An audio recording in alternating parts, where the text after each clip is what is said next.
अरुणाचल भैया सगळ्या गोष्टी का सुरू केल्यात तुम्ही? कशासाठी सुरू केल्यात? काय याच्या मागचं राजकारण? आत्ता सांगून ठेवतो, आज तुम्ही सगळेजण मराठी म्हणून एकत्र आलात. आज महाराष्ट्रामधला तमाम मराठी आज मराठी म्हणून एकत्र आला. टाळ्या वाजू नका. मी काय सांगतोय नीट ऐका. याचा पुढचं राजकारण लहानपणापासूनचे अनेक प्रसंग आहेत माननीय बाळासाहेबांबरोबरचे, पण मी एक प्रसंग कधीही विसरणार नाही आणि तो 1999 सालचा आहे. त्या 1999 साली शिवसेना भारतीय जनता पक्षाची युती सरकार येणार नाही अशी परिस्थिती होती.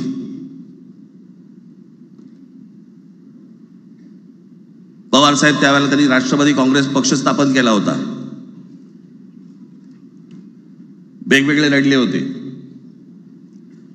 आणि मग सगळ्या त्या वादामध्ये, शिवसेना भारतीय जनता पक्षाच्या त्या वादामध्ये काहीच होईना. दिवसामागून दिवस चाललेत परंतु काही होईना.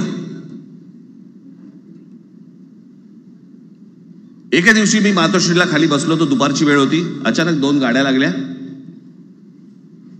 साधारणपणे 3:30-4 वगैरे वाजले असतील. ते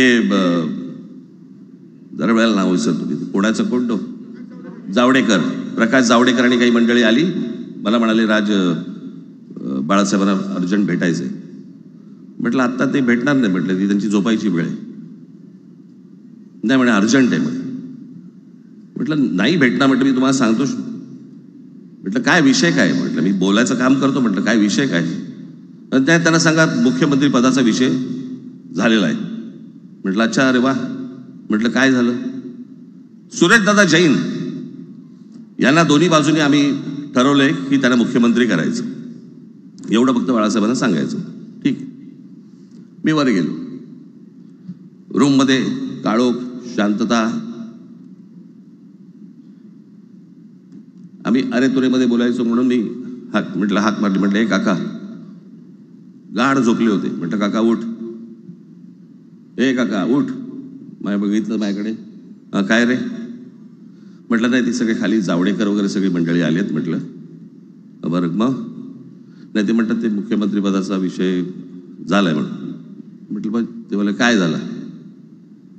ते म्हणाले सुरेशदादा जैन यांना मुख्यमंत्री पदासाठी दोन्ही जणांनी सांगितलं की करायचं म्हणून.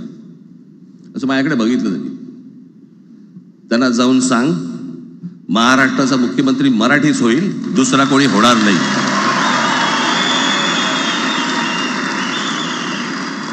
मराठी या एका विषयासाठी मला तिकडे कळलं की या माणसाने सत्तेवर लाथ मारली.